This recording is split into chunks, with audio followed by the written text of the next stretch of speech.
Well, good afternoon, ladies and gentlemen. My name is Bill Blair. I'm Canada's Minister of National Defence. It's always both a privilege and a challenge to follow my good friend Boris Pistorius to the microphone. I'll do my best. We're always pleased to be back here in Germany for the 25th meeting of the Ukraine Defence Contact Group and right across this coalition. We have seen demonstrated by all of our allies, unwavering as ever in our support for the people of Ukraine in their courageous fight against Russia's brutal aggression. And since its founding almost 3 years ago, the UDCG has been vital in ensuring that military aid we've collectively provided to Ukraine is both comprehensive, well-coordinated, and it meets Ukraine's most pressing needs. I'd like to provide, if I may, begin by providing an update on how Canada will continue to support these efforts. Among the supports that we are announcing today is an additional $200 million that Canada will be providing to support the Czech Munitions Initiative, which has to date provided over 40,000 rounds of .155 military caliber ammunition to the armed forces of Ukraine. As we have heard very clearly from Minister Umerov, ammunition remains one of Ukraine's highest priorities, and I'd like to take the opportunity to thank Minister Chernikova and the Czech Republic for their initiative that has sped up the delivery of this much-needed ammunition. And this contribution will also be supplemented by the purchase of an additional $50 million worth of ammunition, which we will source from our own domestic production suppliers. In support of Ukraine's defense industry, we are also announcing today that we are contributing $100 million through the Danish model for drones directly sourced from Ukrainian manufacturers. I've had the opportunity to meet previously with Ukraine's Minister of Strategic Industry.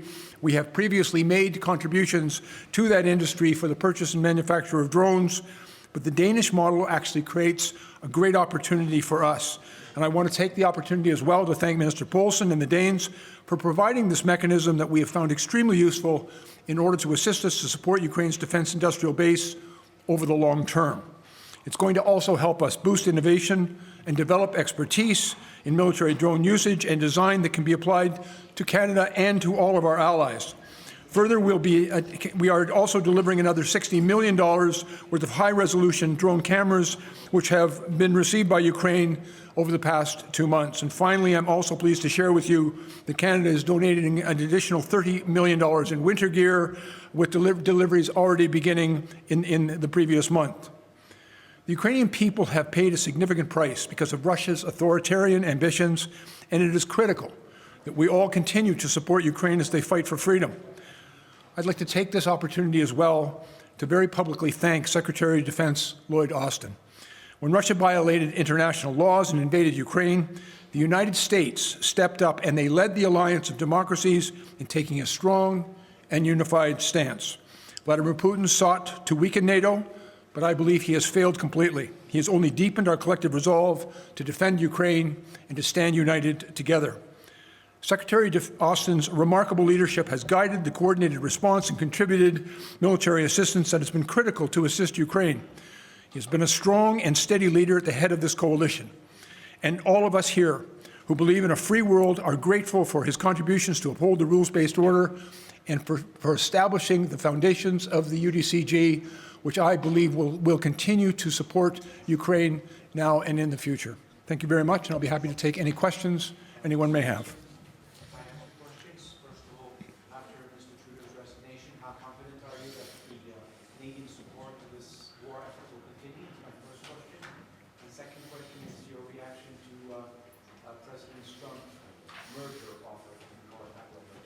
Well, first of all, I believe my government, as led by Prime Minister Trudeau, has been unwavering in their support of Ukraine from the very onset of the conflict and the illegal invasion of Russia of Ukraine in 2022. But even prior to that, since 2014, Canada has been involved in the support of Ukraine.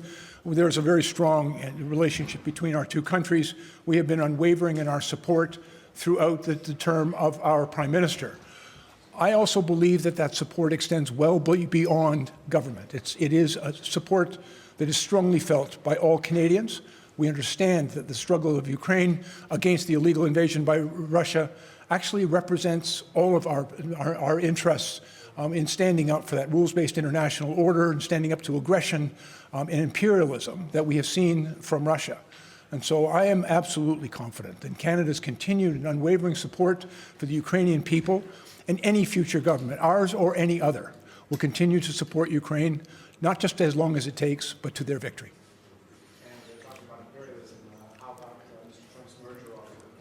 Well, can I say, Canada is a very proud and sovereign nation.